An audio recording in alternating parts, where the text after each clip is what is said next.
नमस्कार सर्वांना, Rupali delicious kitchen मध्ये आपलं स्वागत आहे। आज आपण वाळवणीतला उपवासाचा चिप्स बटाटा वेफर्सची रेसिपी बघणार आहे। मध्ये मध्ये असे छान छान टिप्स सांगितलेले आहेत, त्यामुळे व्हिडिओ स्किप न करता संपूर्ण बघा। तर तुम्ही शेवटी तर बघालच इतके छान असे खुसखुशीत आपले बटाटा चिप्स झालेले आणि एकदम असे पांढरे शुभ्र झाले। त्यामुळे शेवटपर्यंत व्हिडिओ बघा म्हणजे तुम्हाला कळेल। आणि रेसिपी एकदम साध्या सोप्या पद्धतीमध्ये सांगितलेली आहे। चॅनलवर कोणी नवीन असाल तर चॅनलला सबस्क्राइब करा। सबस्क्राइबच्या शेजारी जे बेल आयकॉनचं बटन असतं ते प्रेस करा, म्हणजे व्हिडिओ पोस्ट झाला की तुमच्यापर्यंत लगेच नोटिफिकेशन येतील व्हिडिओ आल्याचे। तर मग चला आता रेसिपीला सुरुवात करूया। एकदम अशी स्टेप बाय स्टेप रेसिपी सांगितली आहे, त्यामुळे व्हिडिओ स्किप न करता संपूर्ण बघा।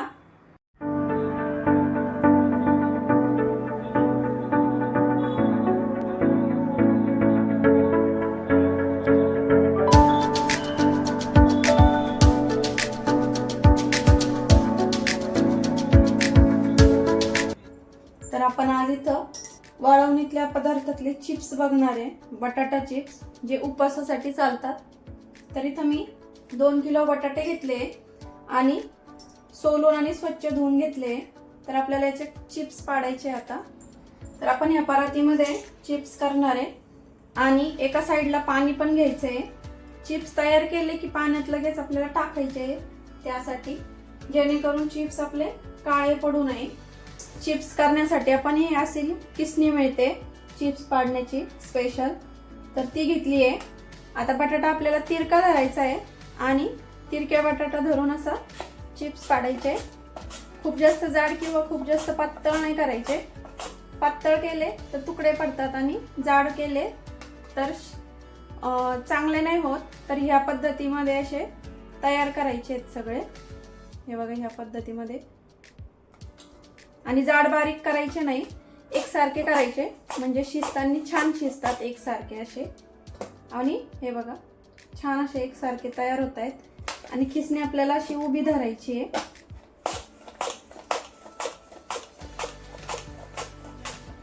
किती छान होत आहेत, खूप जास्त वेळ नाही लागत, पटपट होतात।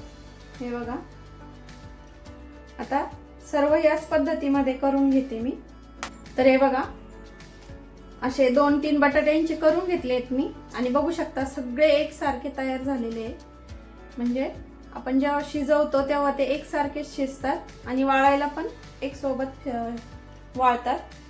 आता आपण थोडेसे झाले की असं पाण्यामध्ये टाकून घ्यायचे, जेणेकरून चिप्स काळे पडणार नाही। थोडे थोडे खिसले की थोड्या वेळाने लगेच पाण्यात टाकायचे। आता ह्याच पद्धतीने मी सर्व चिप्स तयार करून घेते आणि सगळ्यात शेवटी तुम्हाला दाखवते। तर हे बघा सर्व आपले बटाटे इथं खिसून झालेत, छान असे एकसारखे चिप्स केलेत, पाडलेत। तिरका बटाटा धरायचा म्हणजे छान असे मोठे मोठे चिप्स पडतात। आता हे आपल्याला स्वच्छ धुवून काढायचे आहेत, जोपर्यंत यातलं स्टार्च जात नाही, निघत नाही, जो चिकटपणा असतो बटाट्याचा तोपर्यंत। आणि पाणी असं आता बघू शकता असं गढूळ दिसतंय, तर नंतर असं नितळ क्षार पाणी दिसलं पाहिजे। अशा पद्धतीमध्ये आपल्याला हे बटाटे धुवून काढायचे। तर हे बघा स्वच्छ 4 ते 5 पाण्याने मी धुवून काढले चिप्स आणि हे बघू शकता एकदम असं स्वच्छ पाणी दिसलं पाहिजे चिप्स मधलं, आणि चिप्स पूर्ण बुडतील एवढं आपल्याला पाणी घ्यायचंय। या भांड्यामध्ये भरपूर मोठं असं भांडं घेतलंय, चिप्स असे छान तरंगतायत, अशाच पद्धतीमध्ये आपल्याला मोठं भांडं घ्यायचं। आता यामध्ये आपण तळल्यानंतर चिप्स काळे पडू नये किंवा आपण हे 3 ते 4 तासासाठी ठेवणार आहे। असेच तुम्ही ओव्हरनाईट पण ठेवू शकता, म्हणजे 5 ते 6 तास जरी ठेवलं तरी चालतात। तर त्यामध्ये आपण हे तुरटी टाकणार आहे, जेणेकरून चिप्स अजिबात काळे पडत नाही। तर पाव चमचा तुरटी टाकली मी एवढ्या चिप्ससाठी। आता आपल्याला छान ते मिक्स करून घ्यायचे आहेत सर्व तुरटी। आता हे मी असंच 3 ते 4 तासासाठी झाकून ठेवणार आहे, तुम्ही रात्रभर पण झाकून ठेवू शकता। हे बघा आता छान असे कडक व्हायला लागले आहेत, तर आणखीन छान तयार होतील हे 3 ते 4 तासांनी। आता झाकून ठेवते आणि नंतर बाकीची पुढची प्रोसेस नंतर दाखवते। तर हे बघा 3 ते 4 तासांनी असे छान कडक झाले, बघू शकता तुम्ही। तर हे बघा 3 ते 4 तासांनी एकदम असे छान कडक झाले एकसारखे आणि चिप्स खिसल्यामुळे आता बघा तुम्ही किती छान झाले आणि एकदम असे तुरटी टाकल्यामुळे पांढरे शुभ्र आहे तसेच राहिले। हे बघा एकदम असं शुद्ध पाणी आहे। आता आपल्याला हे उकडून घ्यायचे आहेत। आता आपल्याला हे सर्व पाण्यातनं काढून घ्यायचे आहे। तर हे बघा सर्व पाण्यातनं काढून घेतले।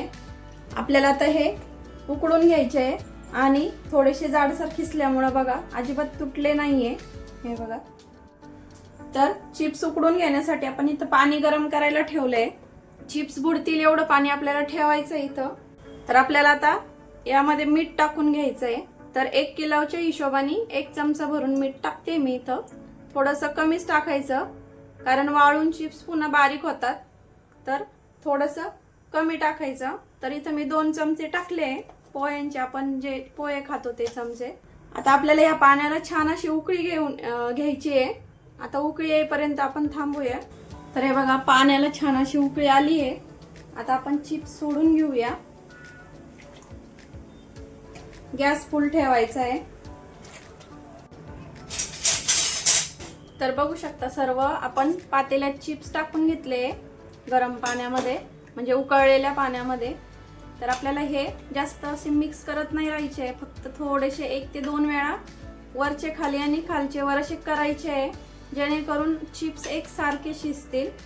तर आपल्याला हे 80% चिप्स शिजवून घ्यायचे आणि 1 ते 2 वेळाच आपल्याला हे मिक्स करायचे, जेणेकरून चिप्स तुटणार नाही हलवताना। फक्त 5 मिनिट लागतात चिप्स शिजण्यासाठी। 80% चिप्स आपल्याला शिजवून घ्यायचे तिथं आता। तर हे बघा छान अशी उकळी आली आता पाण्याला चिप्स टाकल्याच्या नंतर। तर एकदा 1 ते 2 वेळा मिक्स करायचे उकळी आल्याच्या नंतर। गॅस मध्यम करायचा, खूप जास्त मोठा गॅस ठेवायचा नाहीये, मोठ्या गॅसवरती चिप्सचे तुकडे पडतात त्यामुळं। आता आपण हे 80% असे शिजवून घेऊया। पूर्ण शिजवायचे नाहीये चिप्स, कारण आपण जेव्हा चाळणीतनं काढतो तेव्हा पण त्याची गरम असल्यामुळे प्रोसेस चालू असते उकडण्याची, त्यामुळं। तर आता आपण गॅस बंद करूया। 80% आपले चिप्स शिजले आहेत। गॅस बंद केलंय आणि चिप्स असं छान मोडला की समजायचं आपले चिप्स छान शिजले। आता हे पाण्यातनं एका चाळणीमध्ये आपल्याला काढून घ्यायचे आहेत। तर हे बघा अशा चाळण्यांमध्ये काढून घ्यायचे आहेत आपल्याला आणि याचं पूर्ण पाणी काढून टाकायचं आहे। अजिबात पाणी ठेवायचं नाहीये, म्हणजे वाळत टाकायला आपल्याला सोपं जातं। आता सर्वच मी काढून घेते असे पाण्यातनं। तर हे बघा सगळे असे काढून घेतलेत मी, हे बघा। तर आपल्याला आता हे उन्हामध्ये सुकट टाकायचे, गरम आहे तोपर्यंतच टाकायचे, नाहीतर थंड झाले का ते एकमेकांना चिपकतात नंतर। तर असे एक एक सुट्टे सुट्टे करून आपल्याला उन्हात टाकायचे। जे चिटकलेले आहे ते पण काढायचे आणि टाकायचे, म्हणजे वाळताना छान असे वाळतात आणि एकमेकांना चिटकत नाही ते, आणि तळायला पण सोपे पडतात। तर आता सर्वच असे मी टाकून घेते आणि मग नंतर तुम्हाला दाखव। तर हे बघा 2 किलो प्रमाणाचे आपले एवढे मध्यम आकाराचं असं घमेलं भरून चिप्स तयार झाले आणि बघू शकता किती पांढरे शुभ्र झाले छान असे। तळून पण खूप छान होतात। तर तुम्हाला आता तळून पण दाखवते आणि दुप्पट फुलतात। तर तेल पण आता गरम करायला ठेवलंय। मध्यम असं तेल गरम करून घ्यायचंय चिप्सला, खूप जास्त गरम तेल नकोय, नाहीतर चिप्स टाकले तेलात की लगेच लाल होतात।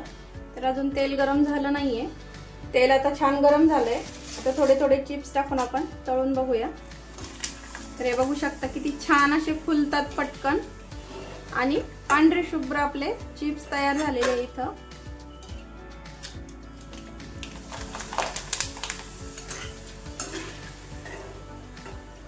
तर बघू शकता किती छान असे तळून पण पांढरे शुभ्र होतात। तर बघू शकता छान असे दुप्पट फुलतात आणि अजिबात लालसर असे होत नाही। तर हे बघा भरपूर असे तळून घेतले आणि छान असे पांढरे शुभ्र झाले। तर बघू शकता रंग, तर बघू शकता आपले मस्त असे पांढरे शुभ्र चिप्स तळल्यानंतरही बघू शकता तुम्ही आहे तसाच रंग राहतो। थोडेसे मध्यम गॅसवरती तळायचे, म्हणजे तळल्यानंतर पण ते आहे तसेच पांढरे शुभ्र तसेच राहतात आणि खायला पण अगदी असे खुसखुशीत झाले। तुम्हाला तोडून दाखवते मी। हे बघा, आणि अजिबात तेलकट होत नाही तळल्यावर, तर बघू शकता अजिबात तेलकट होत नाही. तर मी सांगितलेल्या बऱ्याचशा टिप्स आहे, मी टिप्स म्हणून असं सांगितलं नाही, टिप्स नाव म्हणून घेतलं नाहीये, पण बऱ्याचशा वेळेस सांगितलेलं आहे इथं असं करा तिथं तसं करा. त्या पद्धतीने जर तुम्ही चिप्स केले तर तुमचे पण चिप्स असे छान पांढरे शुभ्र होणार आणि खायला पण एवढे टेस्टी झाले ना, अगदी मीठ वगैरे एकदम असं प्रमाणामध्ये झालंय. तर तुम्ही बघू शकता, हा एक चिप्स आणि तुम्ही चिप्सची साईज बघू शकता. हे बघा, तर दुप्पट असे चिप्स आपले फुलतात छान. तर रेसिपी कशी वाटली कमेंट करून नक्की सांगा. मस्त असं थोडंसं लाल तिखट भुरभुरलं की असे खायलाच एकदम असे चवदार लागतात. रेसिपी कशी वाटली कमेंट करून नक्की सांगा. आता तर 2 किलोमध्ये बरेचसे तयार होतात, फक्त मी रेसिपी पुरतेच केले. आत्ता तुम्हाला जास्त प्रमाणात करायचे असेल तर असंच प्रमाण मिठाचं वगैरे असंच प्रमाण घेऊन तुम्ही याच पद्धतीने वाढून घेऊ शकता. तर बघितले ना तुम्ही, चिप्स आपले असे छान कुरकुरीत झाले, खुसखुशीत झाले आणि अजिबात तेलकट होत नाही मी सांगितलेल्या जर पद्धतीने केले तर. आणि खूप छान असे चवीला पण अगदी असे मीठ वगैरे एकदम छान झालेलं आहे. 1 किलोच्या मापाने भरपूर असं पाणी टाकलेलं असतं, त्यामुळे 1 किलोच्या मापाला आपण 1 चमचा भरून मीठ टाकलं की बरोबर अगदी परफेक्ट असे चिप्सची चव तयार होते. कारण पदार्थ ओलसर असला की थोडासा आळणी लागतो, पण तो वाळून थोडासा खारटपणा येऊ नये म्हणून अगदी मीठ थोडंसं मोजकं टाकायचं वाळवणीच्या पदार्थांना. तर मग रेसिपी तर कशी वाटली, तुम्हाला आवडलीच असेल रेसिपी, त्यामुळे लाईक शेअर सबस्क्राईब करायला विसरू नका. रेसिपी नक्की ट्राय करा, कारण घरचं जेवण हे खरंच स्वादिष्ट असतं. तर आणखीन छान छान असे वाळवणीचे पदार्थ टाकणार आहे, त्यामुळे यापुढचे पण तुम्ही पदार्थ बघत राहा आणि छान असे नवीन नवीन वाळवणीचे पदार्थ टाकणार आहे. त्यामुळं रुपाली डिलिशियस किचनला जर तुम्ही सबस्क्राईब केलं नसेल, सबस्क्राईबच्या शेजारी बेल आयकॉनचं बटन असतं ते प्रेस करा, म्हणजे तुम्हाला व्हिडिओ पोस्ट झाला की असे छान छान वाळवणीचे पदार्थांचे नोटिफिकेशन येतील. तर मग रेसिपी नक्की करून बघा आणि मला कमेंट करा. पुढची रेसिपी येईपर्यंत धन्यवाद.